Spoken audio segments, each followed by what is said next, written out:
The Midnight Passenger. It was a rainy night when Sarah finished her late shift at the diner. She was used to walking home in the dark, but tonight felt different. The rain was heavy, and the fog made it hard to see anything more than a few feet ahead.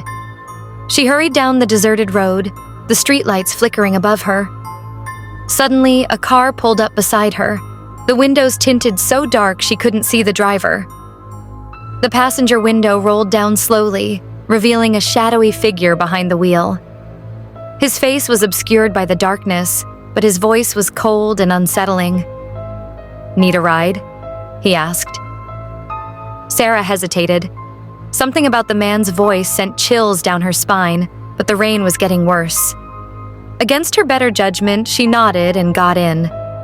The car smelled damp, like it hadn't been used in a long time. She noticed something strange. There was no reflection of the man in the rearview mirror. The car drove silently. The only sound was the rain hitting the windows. They passed the usual turn to her house, but the driver didn't stop. You missed my turn," Sarah said, her voice shaky. The man didn't respond. The car sped up. She tried to open the door, but it was locked. Panic set in. She fumbled for her phone, but there was no signal. The driver's eyes flicked toward her in the mirror, but again, no reflection. Suddenly, the car screeched to a halt in front of an old, abandoned house at the edge of town.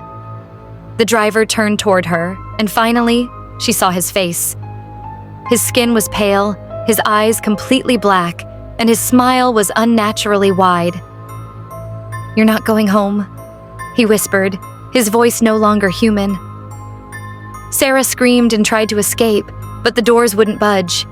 The car seemed to come alive, the windows fogging up with strange symbols appearing on the glass. The man reached out, his cold hand touching her wrist.